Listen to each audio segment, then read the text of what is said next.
चलिए शुरू करें। वेक्टर्स हम लोग बेसिक आइडिया ले चुके हैं। अब हम कुछ अच्छी सी प्रॉब्लम सॉल्व करेंगे, फिर उसको सॉल्व करके चीजों को न्यूमेरिकल के तौर पे भी कन्वर्ट करेंगे। ठीक है, तो बेसिकली ऐड करना, वेक्टर्स को सब्ट्रैक्ट करना हमने सीख लिया। कुछ कुछ चीजें अब जरा अलग अलग टाइप की चीजें देखते हैं, एग्जांपल्स। अब जिन्होंने जो जो क्वेश्चन पूछे थे वो एक बार देखते हुए चलेंगे। P is equal to Q if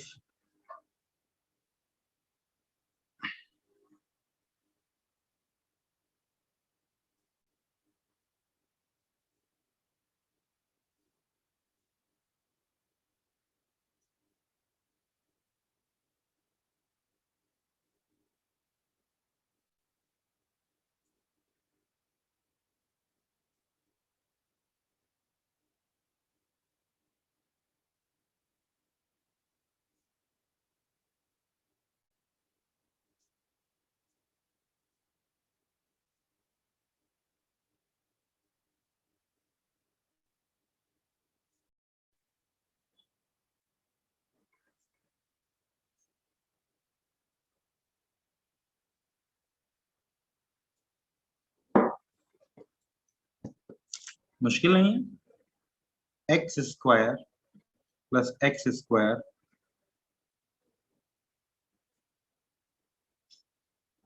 plus 2x square cos of theta का under root upon x square plus x square minus 2x square cos theta का अंडर रूट बराबर रूट 3। ठीक है, 1 plus 2 cos theta upon 1 minus 2, नहीं 1 plus 1 आएगा ना, बराबर 3। तो 1 plus cos theta is equal to 3 minus 3 cos theta, 4 cos theta बराबर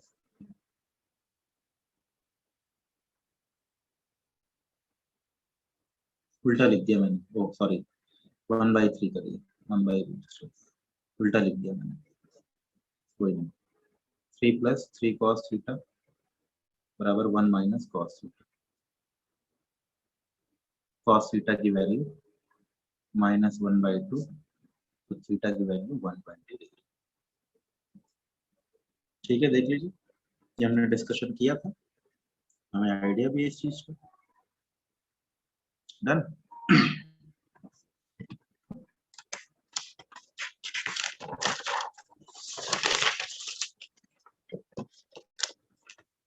और जो बाकी आप लोग प्रॉब्लम्स पूछेंगे उनको भी डिस्कस कर लेंगे।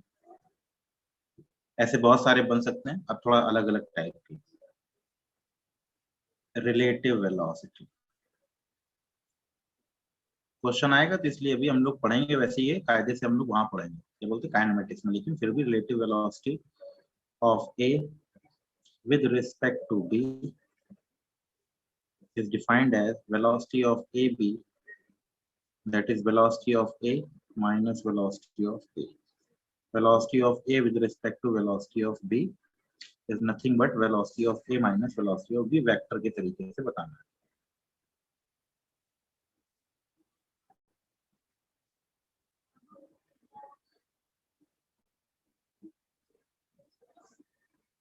A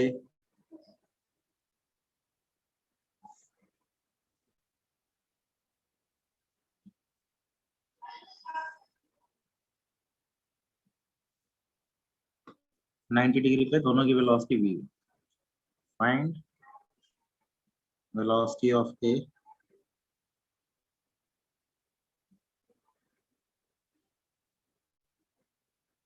velocity of A minus velocity of B निकालना है। बताइए, निकालिए और सॉल्व करके बताइए।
क्या है वैल्यू, दोनों की वैल्यू v है, but velocity of a minus velocity of b, v minus v zero हो जाएगा।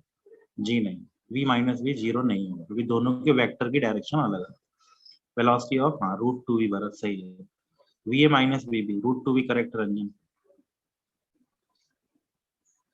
दिस माइनस दिस जीरो हो जाएगा, नहीं जीरो नहीं होगा ना, दोनों की डायरेक्शन अलग अलग है बेटे, तो वेक्टर के तरीके से गेम खेलना पड़ेगा। v है, ये v है,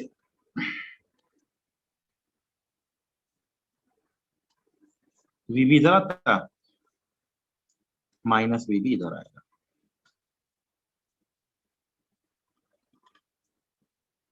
ये v है माइनस v, ये वैल्यू भी v है, ये वैल्यू भी v है, तो ये वैल्यू कितनी आ जाएगी, तो डायरेक्शन भी पूछ लेता है। रेन फॉल हो रही है, ये क्वेश्चन जरूर आएगा, देखिएगा। Velocity of rain 3 kilometre per hour, actual है, आदमी दौड़ रहा है इधर।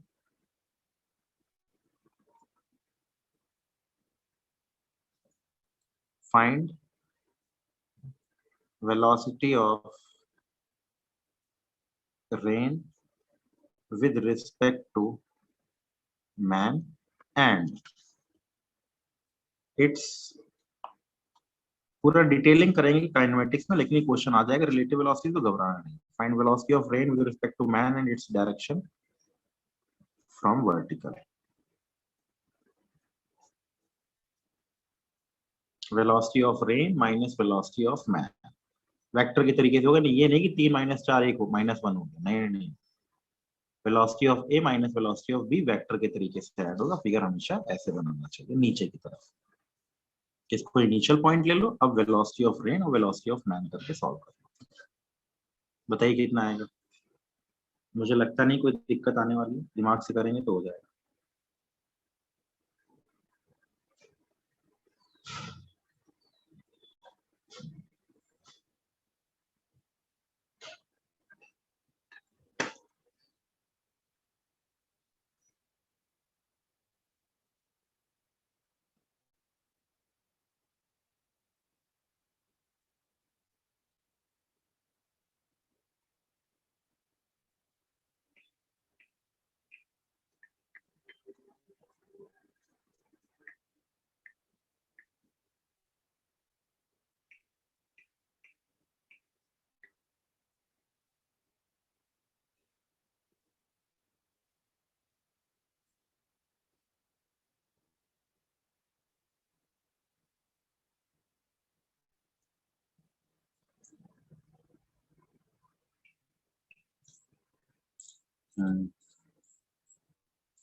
बिल्कुल ठीक है।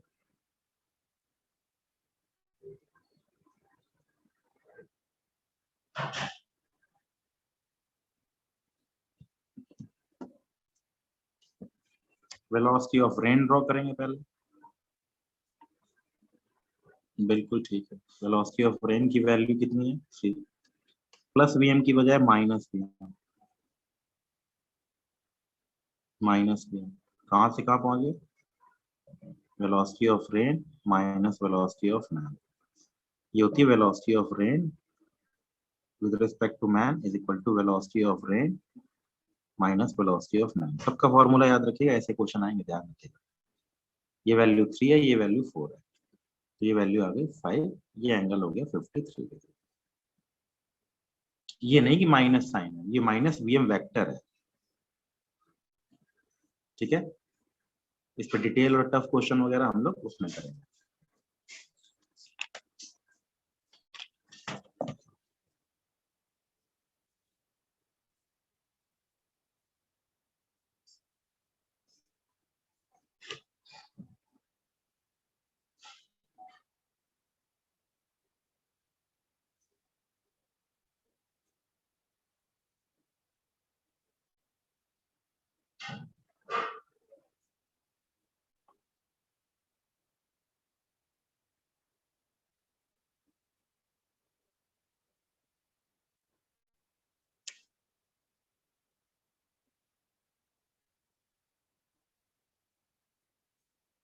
एक ही लाइन पे दोनों।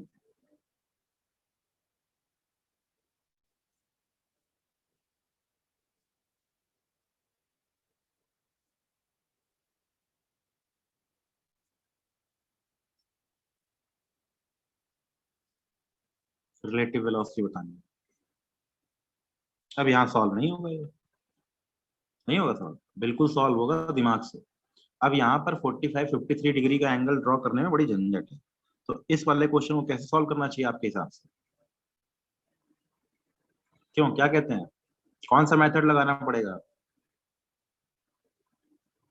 डायरेक्ट रिजल्टेंट वाला 45 53 डिग्री एंगल वगैरह देखेंगे तो करो हाँ बिल्कुल Bharat, you are right. Now the method will be component method, plus I plus J minus I plus J. Component लिख लो, वैल्यू लिख लो, अपने आप आंसर आ जाएगा। दोनों को कंपोनेंट फॉर्म में लिख लो, देखो बिल्कुल एग्जैक्ट आंसर मिलता है कि नहीं मिलता, चेक कीजिए।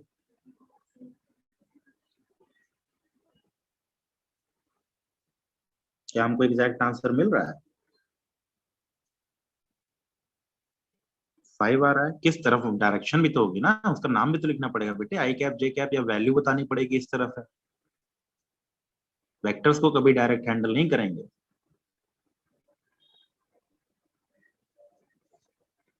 We A B is equal to V A minus V B. तो अब मुझे अच्छे तरीके से समझ में आना चाहिए कि मैं इसको रिजॉल्व ना कर लूं, क्योंकि मुझे मालूम चल रहा है रैंडम एंगल बनना है। स्टैंडर्ड एंगल होते 30 60 90 कुछ ऐसे, तो हम लोग इजिली कर लेते। 35 आई कैप नहीं, 35 आई कैप नहीं बनेगा, गलत है। 20 20 ब्रेक किया तो वी ए की वैल्यू आई, अगर राइट नहीं आएगा वर्टिकल अपवर्ड आएगा, 5j वर्टिकल में। ये मैंने x लिया है, ये मैंने y लिया है। अब मैं ट्रायंगल मेथड को नहीं फॉलो करूंगा ना, मैं ना रिजोल्यूशन ऑफ मतलब ना under root of A square plus B square plus twice A B cos theta. यही ध्यान रखना है कि ट्रायंगल लगाना है कि आर का फॉर्मूला लगाना है कि कंपोनेंट मेथड लगाना है। इस वाले प्रॉब्लम को देख के ही लग रहा है कि एंगल अजीब से बनेंगे। जब एंगल अजीब से बनेंगे तो केवल एक ही तरीका बचता है, that is components. V A की वैल्यू आ गई 20 आई कैप प्लस 20 जे कैप, और वीबी को रिजॉल्व कर लिया, 25 साइन 53 25 कॉस 53। तो ये हो गया -15 I cap plus 25 J cap, sorry 20 J cap VB. Right सही है तुम्हारा, ठीक है। Velocity of A with respect to B is va minus vb, that shows 35 I cap minus 0 j cap। देख लीजिए, प्लस माइनस का ध्यान नहीं दिया आपको, तो ये आ गई 35 I cap। हाँ ठीक है, करेक्ट है, ठीक है। वी ए बी की वैल्यू आ रही है 35। 1D में तो आसान होता है, 1D वाले भी एक दो कर लेते हैं। ए इधर जा रहा है, बी इधर जा रहा है, ये 10 से जा रहा है, ये 20 से जा रहा है। वी ए बी कितनी वैल्यू होगी, वी बी ए की वैल्यू कितनी होगी, जल्दी से बता दीजिए फटाफट, बहुत आसान सा है। वी ए बी सिंपल एक ही डायरेक्शन में है, 10 माइनस 20 बराबर -10, V B A 20 minus 10 that is 10 plus 10, direction wise. ये इधर आएगी, ये इधर आएगी, प्लस है तीसरा। एग्जाम्पल,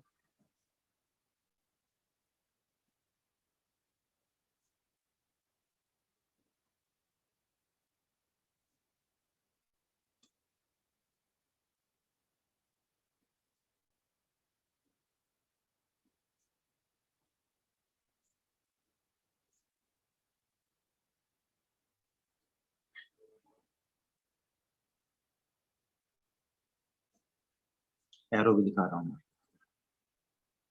तो ये ध्यान रखने वाली चीजें हैं और अच्छे से ध्यान रखनी पड़ेगी, तभी कहानी में कोई गड़बड़ी नहीं होगी।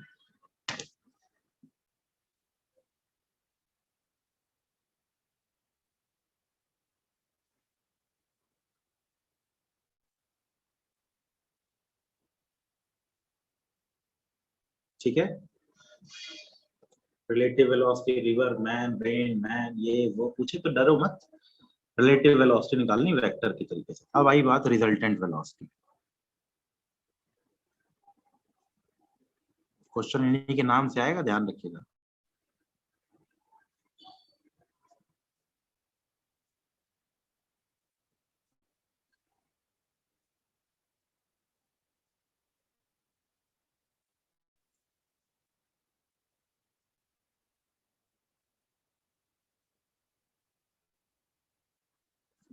When somebody is moving in a moving medium या बॉडी, मैं ट्रेन पे भी चलने लगूं तो मेरे पास कितनी वेलोसिटी आएंगी, मेरे चलने वाली वेलोसिटी भी आएगी और ट्रेन की वेलोसिटी भी आएगी, तो दोनों वेलोसिटी ऐड होगी। हालांकि ये काइनेमेटिक्स चैप्टर का है, लेकिन वेक्टर का पार्ट बना करके क्वेश्चन पूछे जा सकते हैं।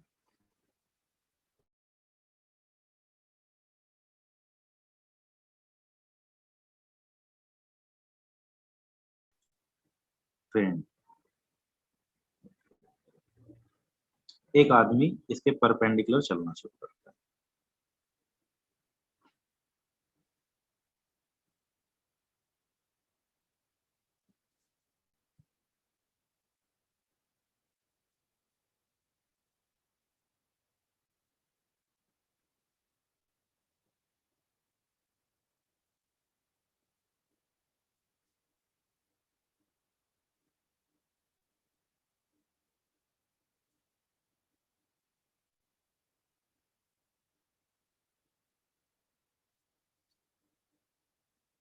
बताइए क्या आएगी मैन की रिजल्टेंट वेलोसिटी आपके हिसाब से?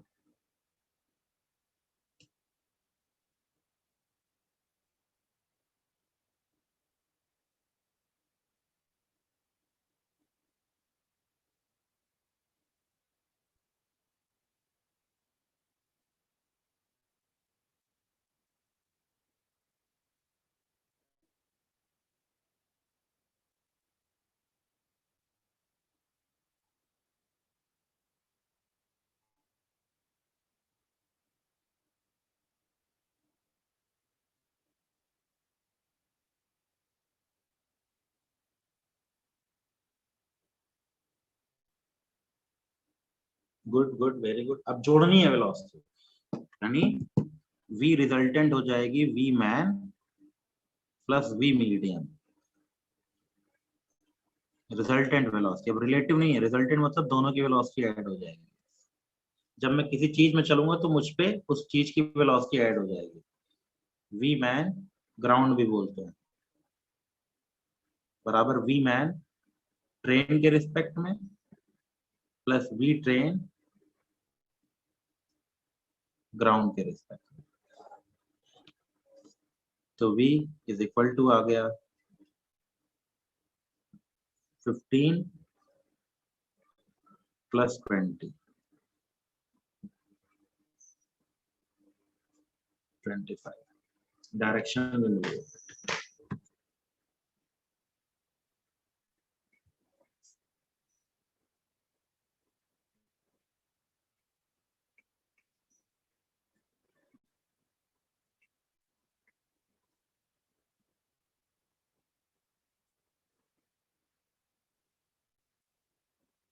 देख लीजिए, किसी को डाउट?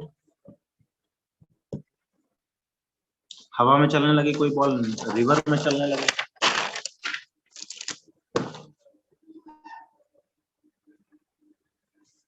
ध्यान रखिए क्या पूछ रहा है, रिजल्टेंट पूछ रहा है कि रिलेटिव पूछ रहा है, तो ध्यान रखिए क्या पूछा जा रहा है। रिवर,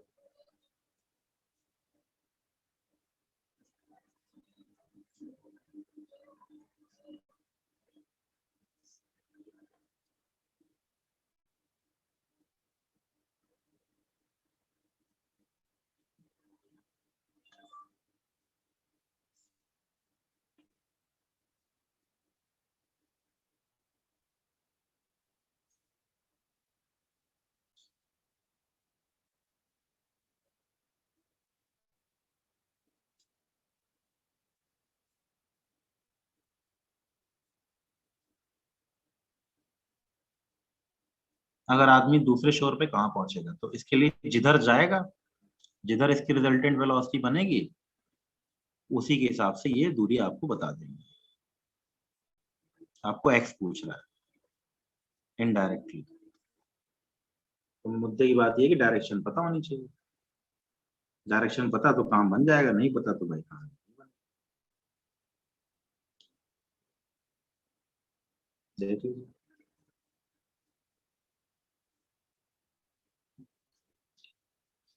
v की वैल्यू आएगी, v मैन 500 मीटर है, 500 metre, v man plus v river, ये रिजल्टेंट वेलोसिटी कितनी हो जाएगी बेटे? 4 v रिवर 3,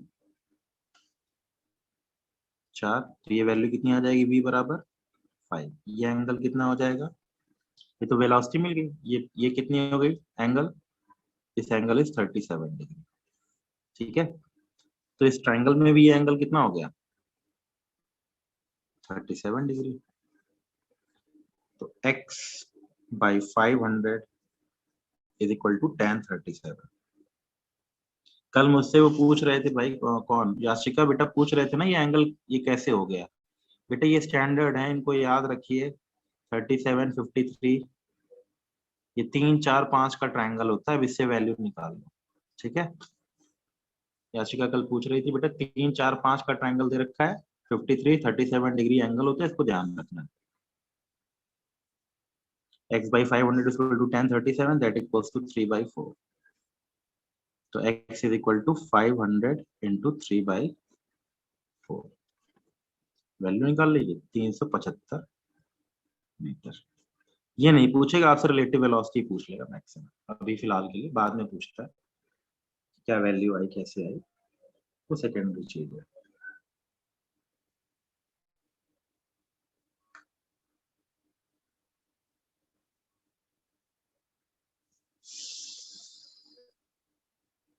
ठीक है, 375 मीटर।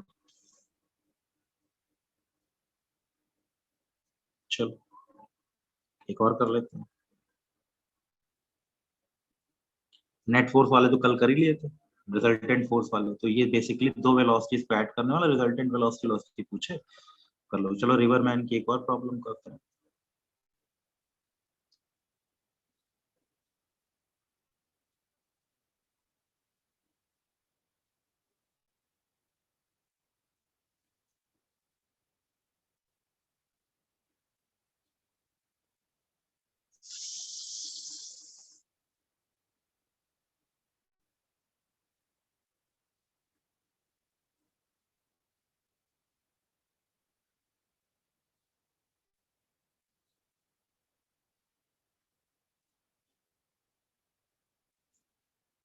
थीटा बताना है। ये हो गया वी मैन, जिधर चलेगा नदी उसको बहाएगी और वो यहाँ कहीं पहुंचेगा, ये इसकी रिजल्टेंट वेलोसिटी है। रिजल्टेंट वेलोसिटी के अलोंग ही पहुंचता है, चलता इधर है, अपने आप को ड्रिफ्ट करके अपनी डायरेक्शन इधर मेंटेन करता है, लेकिन नदी उसको बहाते बहाते यहाँ तक पहुंचा देती है। अब तो क्लियर हो गया, ये 6 है, ये 3 है, तो साइन थीटा बराबर 3/6, that equals to 1/2, that shows theta is equal to 30 degree. देख लीजिए।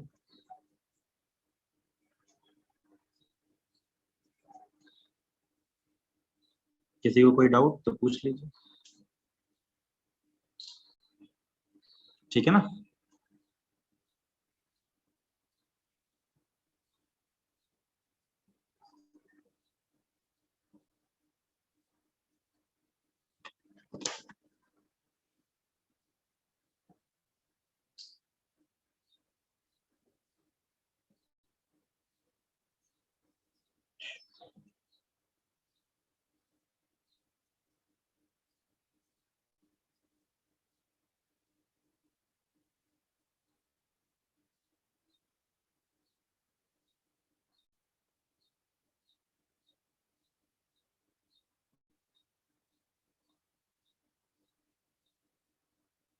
किसी को डाउट?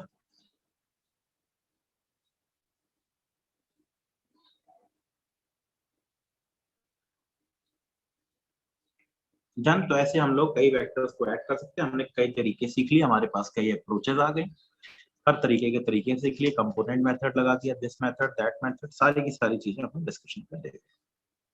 किसी को मुझे लगता नहीं इश्यू हो रहा होगा, कोई दिक्कत हो रही होगी, सबको समझ में आ ही गया कि करना क्या है। ठीक है, अब वेक्टर्स को ऐड कर लिया, वेक्टर को सब्ट्रैक्ट कर लिया, कई सारे वेक्टर्स को ऐड कर लिए। अब कई चीजें और पूछ लेता है। नल वेक्टर क्या है? Null vector is nothing but a vector which has zero magnitude. Coplanar vector क्या होते हैं? ये वेक्टर क्या होते हैं? वो वेक्टर क्या होते हैं? अच्छा, अगर चार नॉन मतलब अगर नॉन कोप्लेनर वेक्टर्स लिए जाएं तो मिनिमम कितने, ये भी बड़ा कॉमन सा क्वेश्चन है, पढ़ा होगा आपकी किताब में, एरर लिस्ट में दिखा होगा।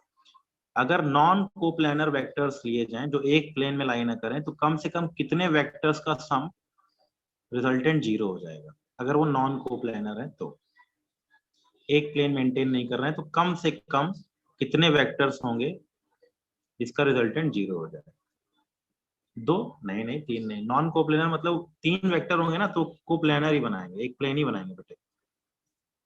नॉन कोप्लेनर का मतलब क्या? एक प्लेन बना लाई कर, एक प्लेन, ये तो एक प्लेन ही बनाएंगे ना तीनों लाइन में।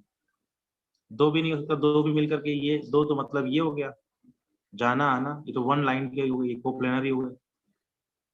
कम से कम चार चाहिए, एक दो तीन चार, ऊपर उठाओ, तीन चार नॉन कोप्लेनर चाहिए कम से कम। ठीक है, कितने चाहिए? कम से कम एक ऊपर ले जाओ, फिर नीचे की तरफ जाके, मतलब इनिशियल और फाइनल पॉइंट एक ही हो, तो कम से कम कितने वेक्टर्स की रिक्वायरमेंट है? सोच के देख।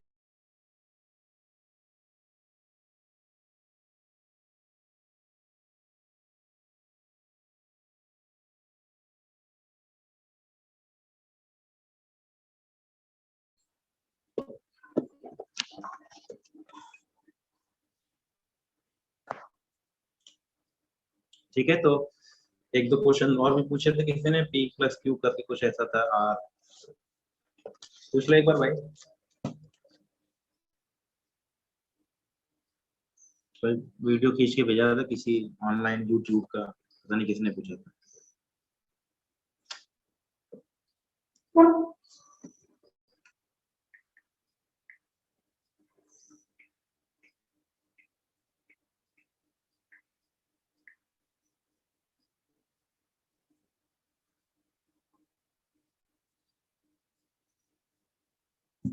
नहीं, चलिए ठीक है, अब अपने क्वेश्चन कंपाइल कर लीजिएगा और मैं बोलूंगा तब उसको शेयर करके डिस्कशन कर लेंगे। डन। कॉम्बिनेशन ऑफ वेक्टर पे बहुत सारी infinite number of problems possible है, कुछ भी बन सकती है। आर पी प्लस क्यू कर दिया तो ये हो गया, तो वो हो गया, डबल कर दिया तो हाफ कर दिया तो इतना कर दिया। पैरेलल वेक्टर्स क्या होते हैं बेटे? पैरेलल वेक्टर्स जो दो वेक्टर एक ही डायरेक्शन में, उनको पैरेलल वेक्टर्स बोले। मैं डाउट लूंगा बेटे, एक बार चैप्टर खत्म कर लेते हैं फिलहाल। सबने कर लिया होगा मेरे ख्याल से, एडिशन वाली एक्सरसाइज कर ली होगी ना सब लोगों ने? एडिशन वाली एक्सरसाइज सब लोगों ने कर ली? Very good. अब मैं मल्टीप्लीकेशन वाली थोड़ी सी और करा देता हूँ, कंपोनेंट कंपोनेंट वाला सारा तरीका सिखाई दिया मैंने। हाँ ठीक है, बहुत बढ़िया। अब एक लेक्चर मैक्सिमम या दो लेक्चर मान लीजिए मल्टीप्लीकेशन पे आएगा। मल्टीप्लीकेशन मेनली हम लोग पढ़ेंगे, वर्क वर्क वाले में यूज करेंगे, अभी हम सारे फॉर्मूले देख के तरीके सीख लेंगे। ठीक है, मल्टीप्लीकेशन ऑफ वेक्टर्स, एडिशन सीख लिया, सब्ट्रैक्शन सीख लिया, घटाना जोड़ना सब कुछ सीख लिया, relative velocity, resultant velocity, component method, add करना, ये सब टाइप्स ऑफ प्रॉब्लम है। अब सारी प्रॉब्लम इन्हीं पे घूमते हुए आएंगी। वेक्टर की प्रॉब्लम कहाँ से आएगी? पूरे फिजिक्स से आएगी। जो बेसिक अभी पूछी जा सकती है वो मैंने बता दी, रिलेटिव वेलोसिटी की वैल्यू बता दी, रेन मैन की बता दी, रिवर मैन की बता दी, रिजल्टेंट की बीच की बात कर ली। तो ऐसी कुछ कुछ प्रॉब्लम्स तो आपको मिल जाएंगी अभी शुरुआत में, ज्यादा डिटेल में पीछे वाले में नहीं जाएगा। अब आती है दूसरी कहानी, क्या? एडिशन की जगह मल्टीप्लीकेशन। तो एडिशन सिंपल वेक्टर समझ में आ गया, एडिशन भी समझ में आ गया, सब्ट्रैक्शन भी। एडिशन सब्ट्रैक्शन ही हमारा मेन गेम था, वही हमारा निकालना था। अच्छा चलो, एक और क्वेश्चन मुझे अच्छा सा याद आ रहा है, मैं वो करा देता हूँ। एक बॉडी घूम रही है, ए से घूम के कांस्टेंट स्पीड से, स्पीड कांस्टेंट है। जब ये थीटा एंगल पे पहुंची, फाइंड चेंज इन वेलोसिटी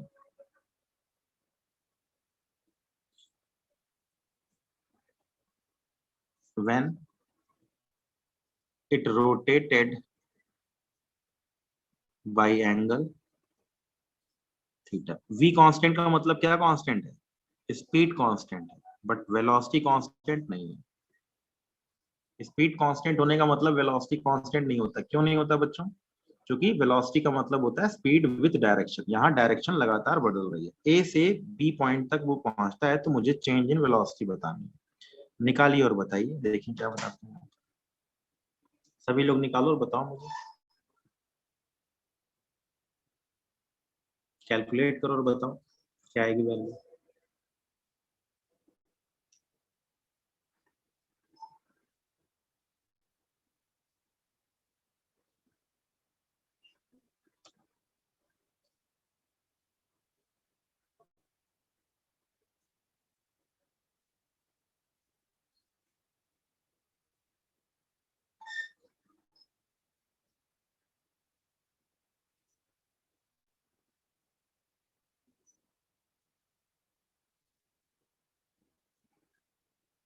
क्या वैल्यू आएगी बताइए।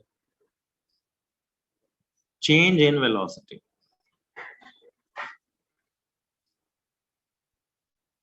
यानी delta we that is v2 minus v1। इसकी वैल्यू बतानी है। भरत ने बिल्कुल सही बताया। सीधे फॉर्मूला लगा दो, दोनों के बीच का एंगल थीटा हो जाएगा ना, एंगल थीटा। तो डेल्टा वी की वैल्यू हो जाएगी under root of v1 square plus v2 square minus 2v1 v2 cos of theta. बिल्कुल ठीक है। Under root of v square plus v square minus 2v square cos of theta. दोनों की value तो v है ना, डायरेक्शन अलग अलग है, वेक्टर्स अलग अलग है, लेकिन वैल्यू दोनों की हर केस में सेम है। यहाँ स्पीड की वैल्यू कांस्टेंट है, इसका मतलब यहाँ भी स्पीड की वैल्यू भी होगी, यहाँ भी स्पीड की वैल्यू भी होगी, लेकिन दोनों की वेलोसिटी सेम नहीं होगी। va is not equal to vb as direction is different।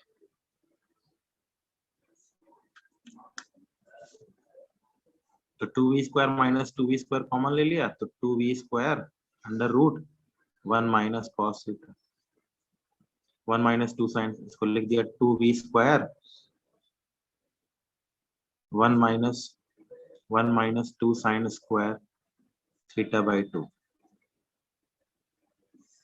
1 1 cut गया, ये बन गया under root of 4v square sine square theta by 2, या सीधे वैल्यू आ गई 2v साइन थीटा बाई 2। ठीक है, देख लीजिए। ये भी क्वेश्चन बड़ा काम का है, अक्सर पूछ लिया जाता है, तो ध्यान रखना। ठीक है, अच्छा, ये बात हम लोगों को समझ में आ गई। अब बात आती है मल्टीप्लीकेशन। दो वेक्टर्स को मल्टीप्लाई करना है। तब मल्टीप्लाई करते वक्त हमने देखा कि दो वेक्टर्स को जब मल्टीप्लीकेशन ऑफ एडिशन और सब्ट्रैक्शन में हमने मोर और लेस सभी बातें कर रखी हैं। क्वेश्चंस बहुत सारे पॉसिबल हैं, आप ढूंढिए, लाइए, सबके सब कंपाइल कीजिए, मुझे पीडीएफ में भेजिए, मैं सब पीडीएफ बना करके अपने पास रख के एक बार सब साथ में डिस्कशन करूंगा। ठीक है, सब लोग अपने हिसाब से अपने अपने क्वेश्चंस को तैयार कर लीजिए। जो जहां भी मिल रहा है, पहला काम है एरर लेस कर लेना। जब वो कंप्लीट हो जाए तो फिर कोई दूसरी एक्सरसाइज उठा के सॉल्व कर। ठीक है, प्रीवियस ईयर की प्रॉब्लम अभी नहीं करनी। प्रीवियस ईयर हमेशा रिवीजन के समय करनी होती है। जब हम एक बार चैप्टर 11 को कंप्लीट कर लेंगे, रिवीजन करना शुरू करेंगे, तब हम प्रीवियस ईयर की प्रॉब्लम सॉल्व करेंगे। प्रीवियस ईयर की क्वेश्चन हम लोग खरीदने हैं सैंपल पेपर को। जो प्रीवियस ईयर के क्वेश्चन आए हुए हैं नीट एआई पीएमटी या पीएमटी जो भी नाम से आते रहे एम्स के, वो सब हमें खरीदने हैं और वो हमको सबको लेने हैं। वो हमारे लिए गाइड बुक की तरीके से काम करें कि यहाँ कैसे क्वेश्चन आते रहे। ठीक है, लेकिन वो अभी नहीं करनी, रिवीजन के समय करनी। अभी तो एररलेस करनी है, इसके अलावा जो अभी आप और कर सकें। एलन का पैकेज मिल जाए तो एलन का पैकेज कर लीजिए, बेटर है। ऑनलाइन यूट्यूब देखने से बढ़िया है कि कोई पैकेज उठा लीजिए, एलन का पैकेज कर डालिए या आकाश का पैकेज कर डालिए, एररलेस के अलावा, वो ज्यादा बेटर है मेरे हिसाब से। ठीक है, एलन या आकाश में से कोई पैकेज उठा लीजिए। मैंने टेलीग्राम वाले चैनल पे कुछ कुछ डाल रखे हैं, आप लोगों ने देख भी रखे होंगे, और भी डालता रहूंगा। धीरे धीरे आप लोगों को कंटेंट मिलता रहेगा, आप देखते रहिए। बुक हमारी टेक्स्ट बुक है, उसके अलावा पैकेज आप कोई एक पैकेज उठा लीजिए, अच्छा सा सॉल्व कर लीजिए, कोई भी सब मिल जाएगा। किसी बड़े भैया दीदी से मांग के फोटो स्टेट करा लीजिए। कोई आपका साथी हो जिसने ज्वाइन कर रखा हो डीएलपी पुएलपी, तो उससे लेके दोस्ती यारी करके फोटो स्टेट करा के रख लो। कोई खरीदने की जरूरत नहीं, उसके लिए इनरोल होने की जरूरत नहीं, पैसा बर्बाद करने की जरूरत नहीं, बस फोटो स्टेट का पैसा चाहिए। क्वेश्चन हम डिस्कशन करेंगे, हमको जो नहीं आएगा सर बताएंगे, मैं सारे आपके डाउट्स बताऊंगा जो भी क्वेश्चन आपको नहीं आएंगे। हाँ, एररलेस जरूरी है करनी, एररलेस के अलावा फिर आप एक कोई पैकेज ले लें तो ज्यादा बेटर है, और फिर साल के अंत में रिवीजन के तौर पे प्रीवियस ईयर की प्रॉब्लम कर लें, इससे तीन तीन चीजें हो जाएंगी और हम बिल्कुल कंफर्टेबल हो जाएंगे सब्जेक्ट वाइज। चलिए मल्टीप्लिकेशन ऑफ वेक्टर की बात करते हैं। क्या कहता है भाई मल्टीप्लिकेशन ऑफ वेक्टर्स? देखा क्या गया कि दो वेक्टर्स जब मल्टीप्लाई हुए तो कई बार रिजल्टेंट जो निकल करके आया वो निकल करके आया वेक्टर, और कई बार रिजल्टेंट निकल करके आया स्केलर। अब फोर्स और डिस्प्लेसमेंट दोनों वेक्टर, दोनों को मल्टीप्लाई किया तो एक बार वर्क बना, और वर्क बना तो वर्क है scalar, energy is scalar quantity, ठीक बात है। लेकिन इसी जगह पे दो फोर्स और परपेंडिकुलर डिस्टेंस या वेक्टर की तरीके से बात की तो एक और टॉर्क बना, R cross S, A cross B. तो देखा क्या गया कि कई बार दो वेक्टर्स का मल्टीप्लिकेशन, फॉर्मूले जो बनेंगे हमारे, उनका रिजल्टेंट एज ए स्केलर निकल करके आता है, और कई बार दो वेक्टर्स का मल्टीप्लिकेशन वेक्टर निकल करके आता है। इसका मतलब क्या हुआ, दो वेक्टर्स मल्टीप्लाई हो करके स्केलर क्वांटिटी भी प्रोड्यूस कर सकते हैं, और दो वेक्टर्स मल्टीप्लाई हो करके वेक्टर क्वांटिटीज भी प्रोड्यूस कर सकते हैं। एडिशन सब्ट्रैक्शन में तो वेक्टर जुड़ेंगे तो वेक्टर बनेगा, वेक्टर घटेंगे तो वेक्टर बनेगा। किसी भी वेक्टर में कोई कांस्टेंट का मल्टीप्लाई कर देंगे तो वही वेक्टर रहेगा, उसकी वैल्यू बढ़ जाएगी, मतलब डायरेक्शन वही रहेगी। जैसे मैं लिख दूं 2v, इसका मतलब डायरेक्शन वही है लेकिन मैग्नीट्यूड डबल हो गया, कहने का मतलब। तो अब मल्टीप्लिकेशन ऑफ वेक्टर बेसिकली किस चीज पे डिपेंडेंट हो गया कि उसकी रिजल्टेंट की वैल्यू क्या आने वाली है। इसीलिए दो टाइप के वेक्टर्स मल्टीप्लिकेशन, वेक्टर्स को मल्टीप्लाई करने पे कभी कभी हमें वेक्टर्स मिलते हैं, वेक्टर्स को मल्टीप्लाई करने पे कभी कभी हमें स्केलर्स मिलते हैं। दो वेक्टर क्वांटिटीज, दो वेक्टर फिजिकल क्वांटिटीज मल्टीप्लाई होकर के स्केलर क्वांटिटी भी प्रोड्यूस कर सकती है और वेक्टर क्वांटिटी भी प्रोड्यूस कर सकती है। Pressure is a scalar quantity, pressure is not a vector quantity. Pressure के कारण जो फोर्स लगेगा वो वेक्टर क्वांटिटी है, pressure is a scalar quantity. ठीक है, कुछ टेंसर क्वांटिटीज भी होती है, नामकरण है, पढ़ लीजिएगा टेंसर क्वांटिटीज क्या होते हैं, जो बिहेव लाइक एरिया है, मतलब एरिया भी है वो कई बार वेक्टर की तरह बिहेव करता है, कई बार स्केलर की तरह बिहेव करता है। थ्योरेटिकल पार्ट में चाहता हूँ कि आप लोग पढ़ डालें कौन कौन से वेक्टर, कौन से equal vector, parallel vector, null vector, unequal vector, localised vector, non localised vector, ये सब नामकरण है, बुक में दे रखा है, थ्योरी में भेजा था मैंने, उसमें सब कुछ अवेलेबल है, उसको देख करके आप पढ़ सकते हैं इजीली। ठीक है, अब मुझसे क्वेश्चन जब पुटअप करेगा तो मुझसे क्वेश्चन ये पुटअप करेगा कि भाई बताओ कि ये वैल्यू कितनी है, क्या है, कैसे आएगी, कितनी वैल्यू आएगी। तो दो वेक्टर्स जब आपस में मल्टीप्लाई होंगे तो वो पैदा कर सकते हैं वेक्टर भी, और वो पैदा कर सकते हैं स्केलर। इसीलिए दो तरीके के मल्टीप्लिकेशन होंगे। अभी तक तो हमने गुणा भाग एक ही सीखा था, मल्टीप्लाई 2 into 3 बराबर 6, अब वो सब भूल जाना। अब नियम बदल गया, जब वेक्टर्स को मल्टीप्लाई करना है, सपोज दो वेक्टर्स दे रखे हैं, एक वेक्टर ए दे रखा है, एक वेक्टर बी दे रखा है, दोनों के बीच का एंगल थीटा है। ठीक है, सपोज करते हैं हमारे पास ये वैल्यू दी गई। अब मेरे से क्वेश्चन पुटअप किया गया कि भाई वेक्टर क्वांटिटीज तो तुमको दे दी गई, बता भी दी गई, डिस्कस भी कर ली गई, अब इनके दो मल्टीप्लिकेशन पॉसिबल। कैसे पॉसिबल समझता हूं। लेट मैंने बी को दो भागों में बांट लिया, बी को रिजॉल्व किया मैंने बी कॉस थीटा में और बी साइन थीटा में। क्यों भाई, अब मैं ए को बी के साथ मल्टीप्लाई करूं तो मैं दूसरे सेंस में बोल सकता हूं ए को इसके साथ मल्टीप्लाई करूं और ए को इसके साथ मल्टीप्लाई करूं। सब लोग गौर से देखिए, समझने की कोशिश कीजिएगा कि क्या कहना चाहता हूं। ए को बी के साथ मल्टीप्लाई करना है, ये बोलूं या यूं बोलूं कि ए को बी के कंपोनेंट्स के साथ मल्टीप्लाई करना है, यही गेम है। जब ए को बी के साथ मल्टीप्लाई करेंगे बी कॉस थीटा के साथ, और ए को बी साइन थीटा के साथ मल्टीप्लाई करेंगे, दोनों में कुछ डिफरेंस दिखाई दे रहा है। बी कॉस थीटा और ए एक ही तरफ है, तो ये डायरेक्शन इंडिपेंडेंट हो गए। क्यों डायरेक्शन इंडिपेंडेंट हो गए, दोनों एक ही तरफ है, तो इनमें कोई डायरेक्शन का रोल नहीं आया, नहीं आया ना।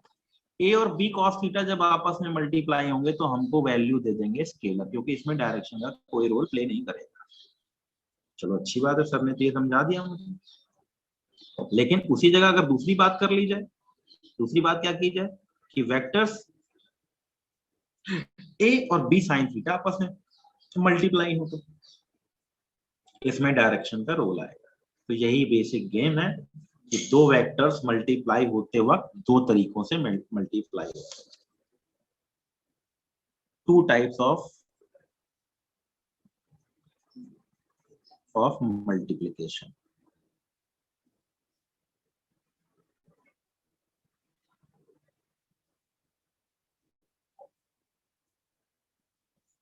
फर्स्ट है स्केलर मल्टीप्लिकेशन,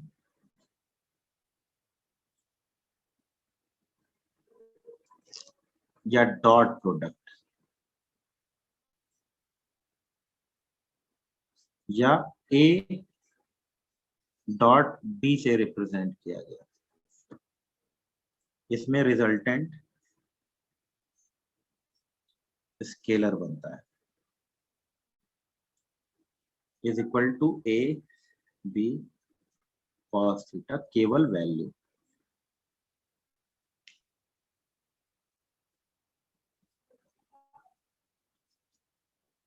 सेकंड है वेक्टर मल्टीप्लिकेशन। भाई उसको मुझे बताने की जरूरत नहीं बेटा, देखते रहना, ठीक है। जब क्वेश्चन पूछूं तब बताओ, मैं कुछ समझा रहा हूँ उसमें बताने की क्या जरूरत है। वेक्टर मल्टीप्लिकेशन या क्रॉस प्रोडक्ट, इसमें रिजल्टेंट एक वेक्टर आएगा,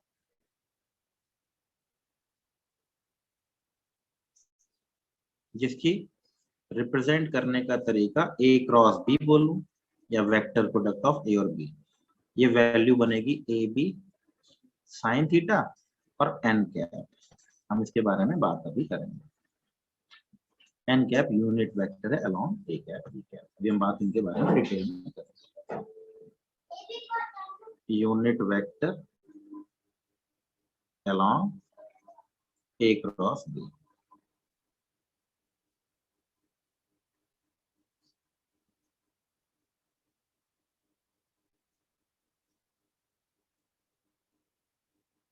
दो वेक्टर्स को जब मल्टीप्लाई किया जाएगा तो उनके मल्टीप्लिकेशन पे हमको या तो डॉट प्रोडक्ट मिलेगा या क्रॉस प्रोडक्ट मिलेगा। डॉट प्रोडक्ट मतलब डॉट लगा दिया गया, क्रॉस का मतलब क्रॉस। डॉट का मतलब ये नहीं ए बी है, ए डॉट बी ऐसे पढ़ोगे इसको, A dot B A cross B. तो दो टाइप के मल्टीप्लिकेशन होते हैं। समझ में आया कैसे आया ये वैल्यू? बी को तोड़ दिया, ए की तरफ कितना है कंपोनेंट ऑफ, ये क्या है, इसका भी नाम हम बाद में पढ़ेंगे। कंपोनेंट ऑफ निकालना होता है, component of B along A, इसका भी नाम है component of B perpendicular to A. बढ़िया चीजें, ध्यान रखना।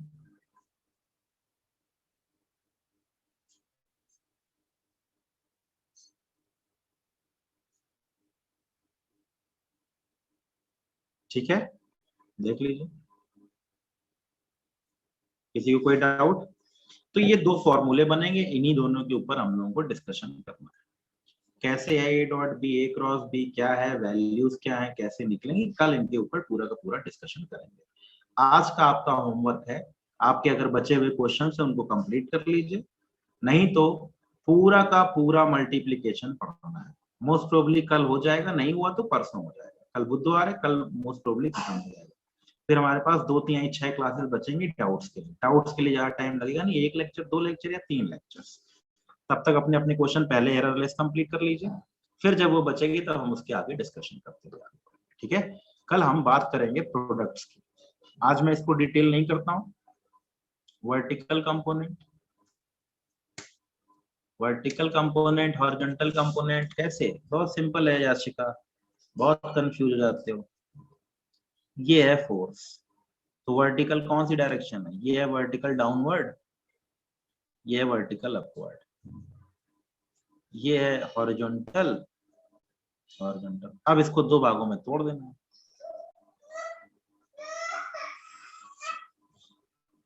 इसका नाम क्या हो जाएगा, हॉरिजॉन्टल कंपोनेंट, इसका नाम क्या हो जाएगा, वर्टिकल कंपोनेंट। हॉरिजॉन्टल और वर्टिकल भी तो एक डायरेक्शन है, हम एक्स वाई मान रहे थे, ये हॉरिजॉन्टल है, ये वर्टिकल है, अपवर्ड, वर्टिकल डाउनवर्ड। हॉरिजॉन्टल में कोई भी हो सकती है, नॉर्थ साउथ ईस्ट वेस्ट, कोई भी डायरेक्शन। अब मैं इसको रिजॉल्व करूं तो क्या होगा, इधर कंपोनेंट कंपोनेंट निकालना सीख लिया, ये कंपोनेंट हॉरिजॉन्टल कंपोनेंट कहलाएगा, ये कंपोनेंट वर्टिकल कंपोनेंट कहलाएगा, प्रॉब्लम डिपेंडेंट है। ठीक है, मल्टीप्लिकेशन ऑफ वेक्टर्स को आज आप लोगों को पढ़ना है। दो टाइप के वेक्टर्स का मल्टीप्लिकेशन है, स्केलर और वेक्टर। क्यों क्या डिफरेंशिएट करता है इन दोनों को, इनका प्रोडक्ट, इनकी जो वैल्यू निकल करके आती है वो बताती है। अगर इनकी वैल्यूज प्रॉब्लम के हिसाब से, जैसे मुझे वर्क को डिफाइन करना है, work is a multiplication of displacement and force, force और डिस्प्लेसमेंट का मल्टीप्लिकेशन अगर मैं देखूं तो वर्क मिलेगा। वर्क स्केलर है, इसका मतलब दोनों के बीच में डॉट प्रोडक्ट होगा, यानी वर्क बराबर एफ डॉट आर। टॉर्क निकालना है तो वो होता है वेक्टर क्वांटिटी, तो उसका फॉर्मूला बनता है आर क्रॉस एफ। तो ऐसे फॉर्मूले बनते जाएंगे, आपको कुछ कुछ फॉर्मूले में बता दूंगा, बाकी फॉर्मूले किताब पढ़ते हुए, जब हम चैप्टर पढ़ते हुए चलेंगे तो हमको मिलते चलेंगे। तो डॉट प्रोडक्ट, क्रॉस प्रोडक्ट हमारे काम की चीज है, इनको दोनों को ढंग से आज आपका काम है होमवर्क के तौर पे। अगर एररलेस बच रही तो वो कंप्लीट कीजिए, एडिशन सब्ट्रैक्शन वाले सारे कंप्लीट कीजिए, मल्टीप्लिकेशन वाले क्वेश्चन अभी करने की रिक्वायरमेंट नहीं है, वो कल करिएगा, मैं आज कल करा दूंगा। आज पढ़ जाएंगे, आज पूरा का पूरा मल्टीप्लिकेशन ऑफ वेक्टर्स को पढ़ के इसके ऊपर कितने कितने क्या एप्लीकेशन है सारे देख रहे हैं, बाकी डिस्कस करेंगे कल। ठीक है बच्चों, आज के लिए सेवा समाप्त, धन्यवाद।